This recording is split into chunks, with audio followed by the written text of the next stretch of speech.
It's a hell of a Band-Aid. We've still got a lot of poker to play. I'm sitting next to the 2005 World Series of Poker main event champion. I have to say that every time before I announce your name, Joe. Unfortunately, it's a hell of a title. So you've played these stakes. Do you approach this field? I mean, the answer will be yes, but let's get more into it. Do you approach this field a lot differently to a main event, for example? It's when you play in this field, you're playing with a known quantity. You know the players, you know their tendencies, you know they're not going to do anything ridiculous. So it's kind of like it helps you corral their activities. Whereas when you play in a large field event with a lot of unknowns, a lot of players who are amateur players, they could do anything. Like we saw Dwaglen do in the main event. You know, like this event, there's more pressure because the level of thinking is higher, but at the same time, how do I say? I don't want to use the word easier, but I want to use the word more predictable, perhaps. Like, I know that he's going to make a move that makes sense. And they seem so relaxed too. Look at this. Well, we have Jason Moe raising with Queen Jack offsuit. Richard Jong calls and flops a full house. And it looks as though Jason's going to bet into him with what he thinks is a straight draw that might be live. We haven't spoken about Jason. Jason's a young gun of an online player. He has built up a very impressive record online and he's very feared. Well, he bets 65,000 and gets a call from Richard Yong. And look at this, the turn, as though it was scripted, a 9 of spades. So that will cost Jason Moe, I'd imagine, quite a bit. The poker gods are so cruel, aren't they? They sure are. Well, the pot now almost 300,000.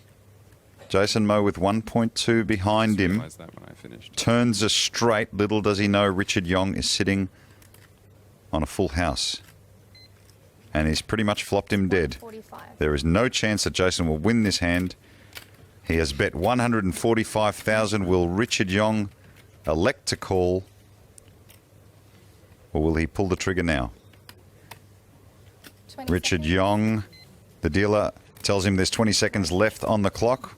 Each player has 30 seconds. Jason bets out 145,000. Richard Yong making a big bet of over 350,000 now, trying to get the rest of Jason Moe's money, given that Jason has such a strong hand. Is this the time, Joe? Is this where he sticks it in? Would he be wrong to? No, he wouldn't be wrong to. Look, you know, I've said it time and time again. It's hard enough to make a pair, let alone a straight, let alone a full house. So it's sometimes you just get cold decked. This is a cold deck. Jason calls. He's announced call, so we will see a river. And the river is an 8 of hearts and gives Well, Richard Yong quads, and he announces all in. So unfortunately, Paul, though, that is the worst card in the deck for Richard. Because now Jason beats nothing now. It's an easy fold for him at this point. We've noticed the dealer in the background calling 20 seconds. This tournament is played, everyone only gets 30 seconds to act on their hand. And you see the blue buttons in front of every player? That's extended time. So you get like another minute, a minute and a half if you want to think about your hand. And the reason we've done this is so that people do not think for too long and waste time. is it possible that the lucky 8 on the river for Richard Yong giving him quads could be a saviour? And it is, Joe. You're right. It saved Jason Moe. He would likely have called had that river been anything else. Yeah, But Richard Yong with a very starting stack. Yeah, Tom's just kind of stayed where start stack for pretty much the whole heat so far. Look at that laugh. Like a little kid, isn't he?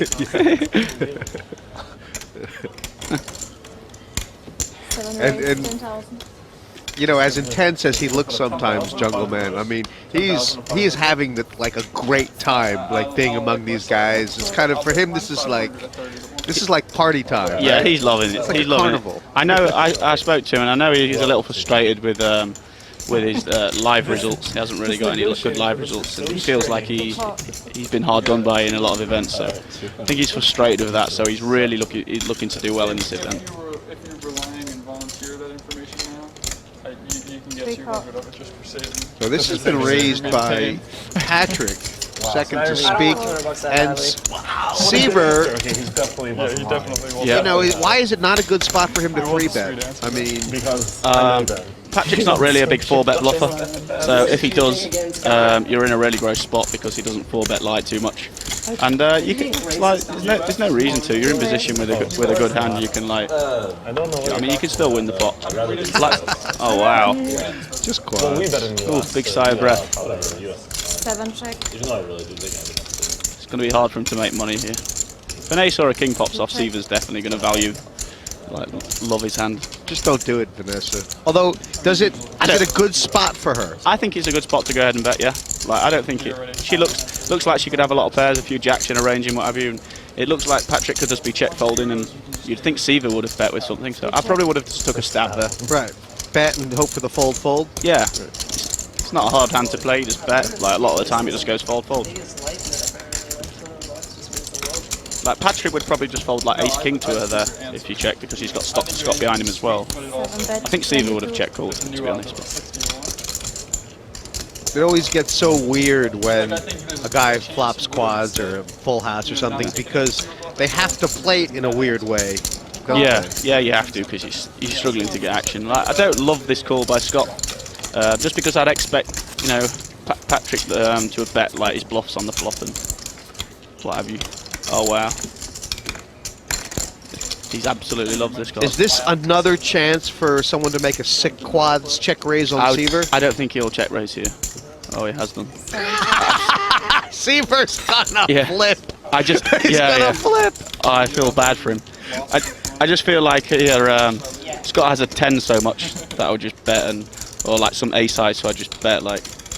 So how did you get in this? To bet 47. Well, the deck has not been his friend today. Patrick's like, finally I've got it when I check. Yeah, it's a nice line by Patrick. All in. 7 raise all in. Oh, he snap folded. Did he? Yeah.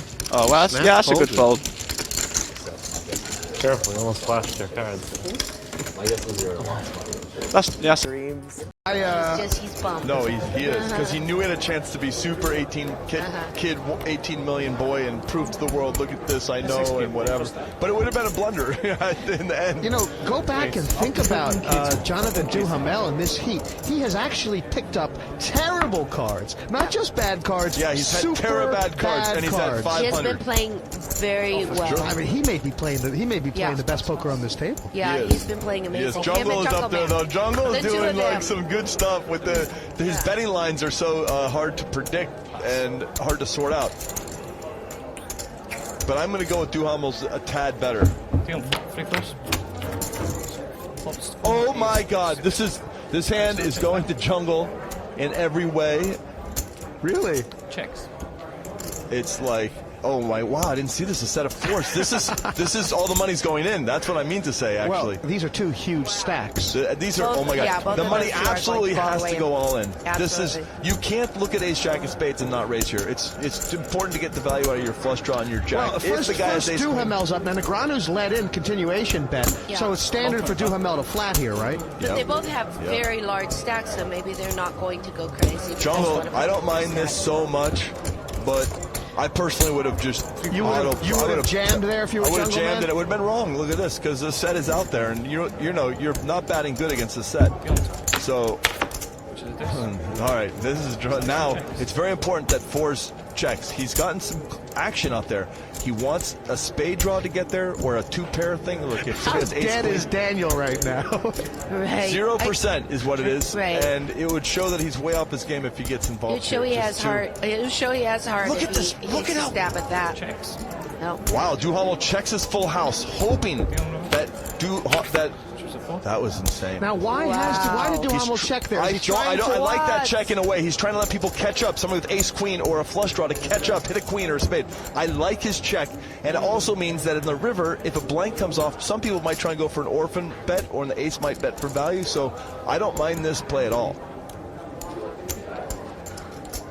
Don't bet, Jungle. It's wrong. Don't do it. Even from a long-range perspective, it has to be wrong.